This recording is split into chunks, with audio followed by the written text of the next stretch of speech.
Oh, baik-baik.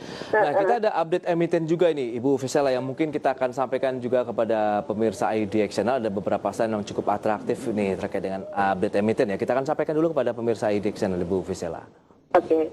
Ya, pemirsa, produsen rokok PT Gudang Garam Tbk dengan kode sahamnya GGRM mencatatkan penurunan laba bersih sebesar 10,75% secara tahunan pada semester 1 2020. Pada paruh pertama tahun ini, laba bersih GGRM hanya sebesar 3,82 triliun rupiah dari sebelumnya 4,28 triliun rupiah. Melihat laporan keuangan Gudang Garam yang dirilis Rabu kemarin, penurunan laba bersih ini disebabkan oleh biaya pokok penjualan yang lebih tinggi 5,16%. Padahal total pendapatan GGRM hanya tumbuh 1,72% secara year on year. Selain itu, mayoritas beban-beban yang mempengaruhi laba usaha GGRM justru memperlihatkan perbaikan. Misalnya, beban usaha GGRM turun 12% secara year on year menjadi 3,56 triliun rupiah.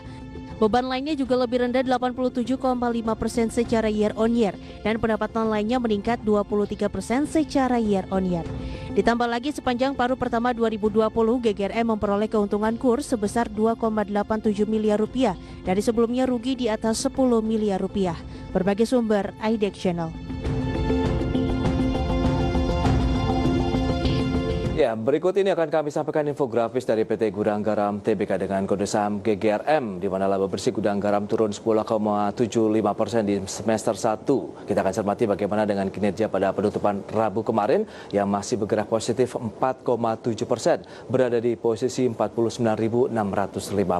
Adapun kinerja year to date minus 6,3%. Seperti yang bisa Anda saksikan di layar televisi Anda, di mana net profit di sepanjang semester 1 2020 masih bergerak positif atau naik sekitar 3,82 triliun rupiah. PE ratio sekitar 12,5 kali maksud kami, dengan market cap sekitar 95,5 triliun rupiah.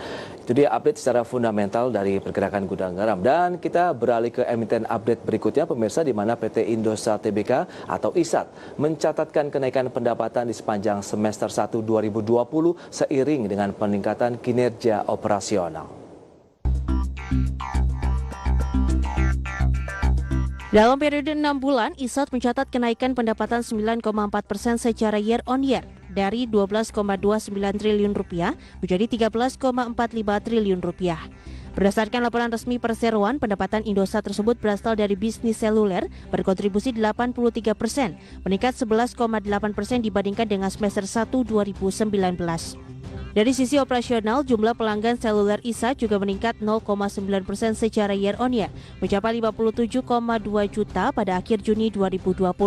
Meski demikian, ISAT mencatatkan rugi periode berjalan yang dapat diatribusikan kepada pemilik entitas induk mencapai 341,1 miliar rupiah. Berbagai sumber IDX Channel. Ya, kita akan kembali sampaikan infografik dari PT Indosat Tbk, di mana emiten update ini terkait dengan pendapatan naik. Namun Indosat sebenarnya masih mengalami kerugian bersih sekitar 341 miliar rupiah di semester 1 tahun ini, di mana kinerja pada penutupan kemarin bergerak negatif atau melemah minus 6,7% di level 2.340, sementara kinerja year to date juga turun lebih dalam 19,6%. Adapun net profit di sepanjang kuartal kedua tahun 2020 sekitar 341 miliar rupiah dengan posisi negatif atau mengalami pelemahan. Adapun P ratio minus 18,6 kali, market cap mencapai 12,72 triliun rupiah. Baik, kita akan lanjutkan kembali perbincangan bersama dengan Ibu Fisela Chin. Ibu Fisela, ini ada beberapa update emiten yang menarik kita cermati. Yang pertama tadi ada Gudang Garam, begitu ya. Ada penurunan laba bersih 10,75% secara tahunan pada semester 1. Anda melihat seperti apa salah satu sektor konsumer seperti Gudang Garam ini? Ya, kalau kita tahu kan mulai Februari kemarin kan pemerintah menaikkan cukai rokok ya sampai 23% ya. Di samping itu harga jual eceran juga dinaikkan. Sehingga itu jadi mengurangi pendapatan Gudang Garam gitu loh. Baik, dengan kondisi juga kita tahu tekanan dari COVID-19, iya, PSBB juga. PSBB, belanja masyarakat juga terbatas, begitu. Anda merekomendasikan seperti apa sih saham-saham seperti ini? saya lihat ya, kalau rokok itu kan bukan kebutuhan utama sebenarnya ya. Setuju. Cuma ya memang orang kan kalau yang sudah merokok biasanya juga susah untuk berhenti kan. Betul. Jadi mungkin mereka tidak berhenti tapi dikurangi gitu. Oke. Tapi dengan net profit yang masih bergerak positif di semester 1, 3,82 triliun, ini sebenarnya kan marketnya masih tetap ada begitu ya Bu? Betul, iya. Dan walaupun harga penjualan eceran dinaikkan, sebenarnya ketika disurvei di lapangan juga harga sebenarnya tidak naik segitu banyak ya. Jadi sebenarnya masih tetap ada daya beli sih. Oh gitu, meskipun dari sisi margin perusahaan akankah terganggu dengan adanya kenaikan misalnya cukai, iya. harga jual juga kepada masyarakat? Betul. Nah, kalau saya sih ekspektasinya mungkin nanti tahun depan ya, kan cukainya juga sudah mulai menurun, jadi performanya bisa lebih bagus. Oh, baik. Dengan kondisi seperti ini, rekomendasi yang bisa Anda berikan masih kemarin naik 4,7%, tapi year to date-nya masih minus 6,3%. Apakah nanti sebelum market dibuka kita sudah mulai pilih-pilih kah di gudang garam atau sebaiknya wait and see dulu?